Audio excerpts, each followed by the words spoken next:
All is not well within the G20 grouping, and this is what Russian spokesperson of Minister of Foreign Affairs, Maria Zakhara's statement at least indicates, where she has clearly said that whatever West is trying to do, the G20 bloc, specifically within G20, is trying to create an anti-Russia, anti-China information.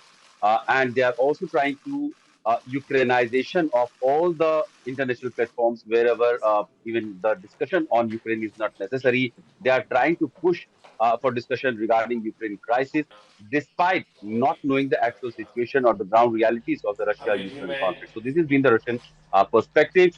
Uh, Also, what is going to happen in G20? While the Russian side has been very supportive of India's G20 presidency, and they have reiterated their commitment to support India's G20 presidency and its work also in the past, they have still President Putin has still given a skip to the G20 summit level talks in Delhi, and he is sending his foreign minister Sergei Lavrov in Delhi, who will be, keeping the Russian point of view across to the world leaders at the G20 platforms. We have seen Sergei Lavrov also attending brief summit level talks in South Africa in Johannesburg, but that was mostly because of the reason that there was a protocol issue because South Africa happened to be a signatory of International Court of Justice, and because of the red corner notice or arrest warrant issued by ICC, if Vladimir Putin, the Russian president, would have traveled to South Africa, South African government had an obligation to arrest him. In Delhi, this was not the case, and probably why President Putin is not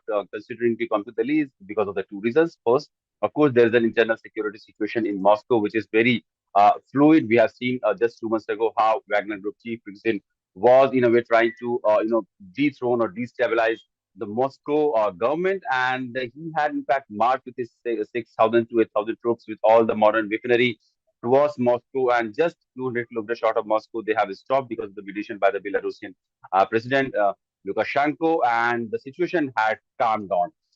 We have seen recently, just a few days ago, there has been a accidental death of also Prigozhin, the Wagner chief, and the situation in Russia remains fluid. There has been fight going on. NATO is supplying Ukraine with all the advanced armory, weaponry. Training of Ukrainian forces on F-16 have also started. There are certain NATO members who have also assured Ukraine of supplying F-16. So it doesn't look like the war is going to end anytime soon in near months, because the kind of training with on special equipments or special fighter jets Ukrainian forces are going to get. That means that the fight is going to go on for months from now, and it doesn't look like there has been a strong advocacy or effort to create a conducive environment where the warring side could sit down and talk. While India has always maintained that there could only be a diplomatic solution that can happen through dialogues, because this conflict will not have a military solution, and for that to not happen, the conflict to have ceased, it needs both parties to sit together and talk about the issue. G7 has been insisting upon the countries around the world to condemn Russia. Ironically, G20 is a grouping which is almost divided on the issue of Russian action in Ukraine.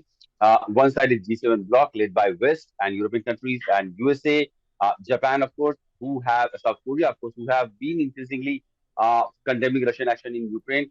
But at the same time, there are BRICS member countries also who are part of, Russia, G20 countries, and then there are other countries also of Latin America which have not condemned the Russian action in Ukraine very focused way, and they have said that the situation should cease and the hostility should end, and people on the warring side should sit together and talk. So now Russia is saying that if the G7 will try to propagate this propaganda across on the issue of Ukrainian war, making it a case against Russia and China supporting Russia, they will clearly rely upon BRICS grouping to counter that propaganda. So will G20 become a fighting ground for the G7 nation and BRICS bloc? That remains to be seen, because India is in a very catch-22 situation. India has been a regular participation in G7 country meetings. Also, we have just seen how Prime Minister Modi was warmly welcomed in G7 summit talks in Japan.